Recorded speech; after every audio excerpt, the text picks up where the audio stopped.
सत्ता, सियासत और कुर्सी, इसमें जो सबसे बड़ी समस्या है वो परिवारवाद। यूं तो सियासत में इसकी चर्चा अक्सर आपको सुनने को मिलती होगी, लेकिन सवाल है कि सियासत में क्या परिवार से उपजे नेता ही सत्ता की बागडोर संभाल सकते हैं? ये सवाल हम नहीं पूछ रहे, क्योंकि आज ये देश के शायद ही कोई ऐसा राजनीतिक दल हो जो इससे अछूती हो। आइए आज आपको सामने कुछ उदाहरण रखते हैं। सबसे पहले नमस्कार स्वीकार कीजिए, मेरा नाम आयुष राज द्विवेदी है और आप प्राइम न्यूज़ देख रहे हैं।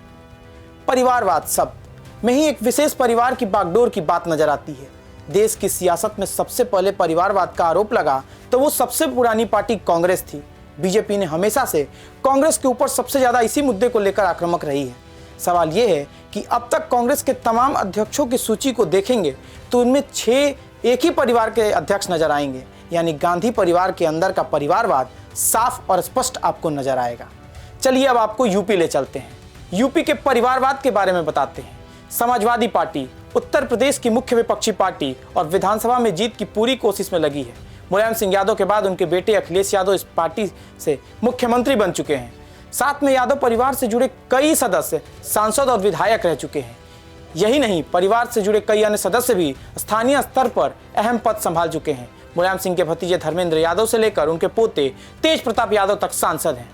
मुलायम सिंह के चचेरे भाई प्रोफेसर रामगोपाल यादव राज्यसभा सांसद हैं और रामगोपाल यादव के बेटे अक्षय यादव भी सक्रिय राजनीति में हैं और शिवपाल यादव भी इस समय विधायक हैं। यूपी में मौजूदा समय में 5 पूर्व मुख्यमंत्री के बेटे और सक्रिय राजनीति में हैं।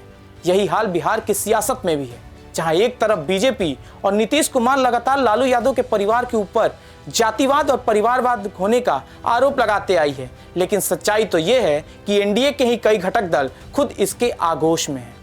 उदाहरण के तौर पर उपेंद्र कुशवाहा हैं। एक तरफ तो वो खुद राज्यसभा के लिए नामांकन कर चुके हैं, वहीं उनकी पत्नी विधायक हैं और बेटा प्रदेश सरकार में मंत्री। यही हाल कई दलों में भी है, आपको देखने को मिलेगा। अब तो नीतीश कुमार खुद इस मामले में सवालों के घेरे में आ गए हैं। उनके पार्टी के नेता और उनके बेटे निशांत कुमार अब सक्रिय राजनीति में आ गए हैं। अब सवाल यह है कि नीतीश बाबू का 2020 में दिया गया उस बयान, पहले सुनवाते हैं नीतीश कुमार का वो बयान। लोग अपना बेटा बेटी पत्नी यही सब कोई तरीका है, कोई चीज हुआ है?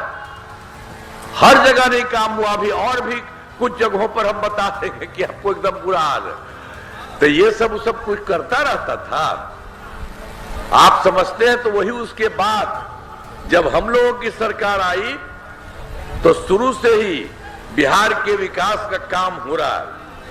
अब किसी प्रकार के डर एवं भय का वातावरण नहीं है। राज्य में प्रेम, भाईचारा एवं शांति का माहौल है। इस सब चीज हम लोगों ने कहा। और दूसरी बात यह है कि उन लोगों के टाइम में ये जो कब्रिस्तान था मैंने इसमें मुस्लिम वालों के लिए, तो वो तो कुछ नहीं किया, बड़ा भारी परेशान था। जब हम ही आए तो 2006 से ही कब्रिस्तान की घेराबंदी शुरू किया गया। अब बड़े पैमाने पर कब्रिस्तानों की घेराबंदी की जा चुकी है। अब कोई झगड़ा झंझट नहीं है। ये सब हम लोग तो देखा आपने, स्पष्ट है कि सियासत में आरोप लगाना आसान है, लेकिन राजनीति में परिवारवाद से बचना मुश्किल। यही हाल जम्मू कश्मीर में है। जम्मू कश्मीर में अब्दुल्ला परिवार से आए 4 लोग मुख्यमंत्री का पदभार संभाल चुके हैं। जम्मू कश्मीर में अब्दुल्ला और मुफ्ती जी का परिवार सक्रिय राजनीति में दबदबा बनाए है। नेशनल कॉन्फ्रेंस में अब्दुल्ला परिवार की तूती बोलती है।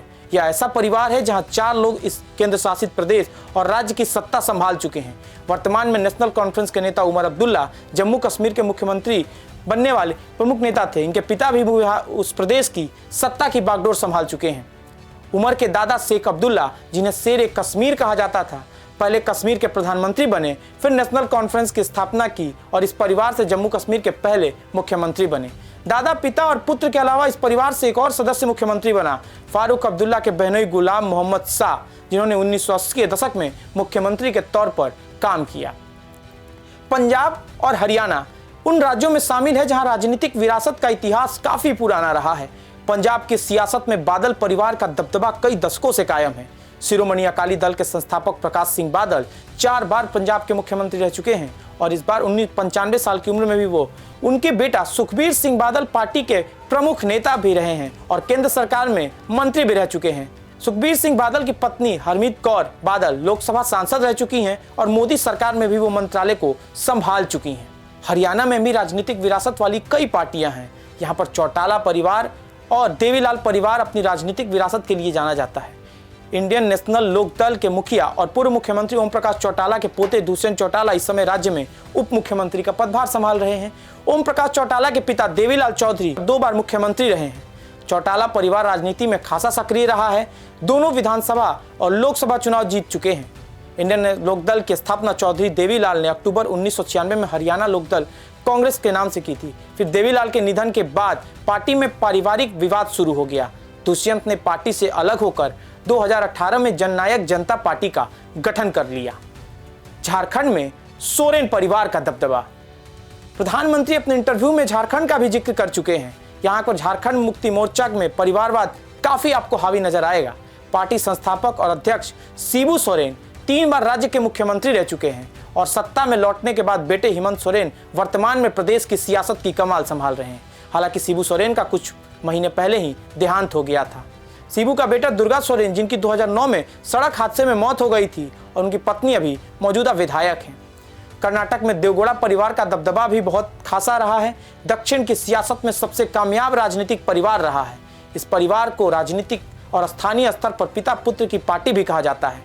पूर्व प्रधानमंत्री और जनता दल सेकुलर के प्रमुख एच डी देवगौड़ा और उनके बेटे कर्नाटक के सबसे प्रभावशाली नेताओं में से एक रहे हैं। देवगौड़ा पहले मुख्यमंत्री बने, फिर प्रधानमंत्री, और उनके बेटा कुमारस्वामी राज्य के मुख्यमंत्री का पदभार भी संभाल चुके हैं।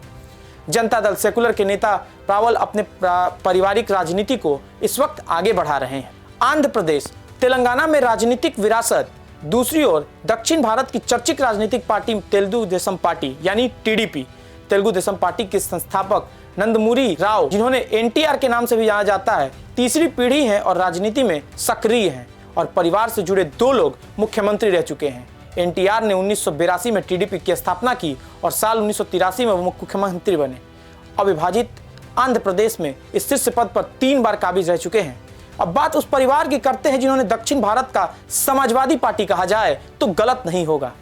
करुणानिधि परिवार तमिलनाडु में वंशवाद की राजनीति का सबसे नायाब उदाहरण है। द्रविड़ मुंडेत कड़क्कम के शीर्ष नेता करुणानिधि 1968 में 5 बार मुख्यमंत्री रहे और मृत्यु होने तक राजनीति में सक्रिय रहे। करुणानिधि के बाद डीएमके के नेता और उनके बेटे एमके स्टालिन इस समय तमिलनाडु की बागडोर संभाल रहे हैं। करुणानिधि की 3 पत्नियों में से 6 बच्चे हैं। उनकी पत्नी से पैदा हुए दूसरे बेटे एमके अलगिरी पूर्व में केंद्रीय मंत्री रह चुके हैं और दक्षिण तमिलनाडु के लिए डीएमके के समन्वयक भी थे। उन्हें 2014 के कथित पार्टी विरोधी गतिविधि के लिए डीएमके से निष्कासित भी कर दिया गया था। तो ये थी देश की वो तमाम राजनीतिक दल जिसके अंदर परिवारवाद इतना हावी है, जिसकी चर्चा देश में हर एक राजनीतिक दल तो करता है, लेकिन बात जब अपनी पार्टी के अंदर तस्वीर को सामने लाने की होती है तो कई बार वो इस तस्वीर को छुपाने का प्रयास करते हैं। तो आज के इस विशेष सेगमेंट में बस इतना ही। आगे की तमाम बड़ी खबरों के लिए आप बने रहिए प्राइम न्यूज के साथ।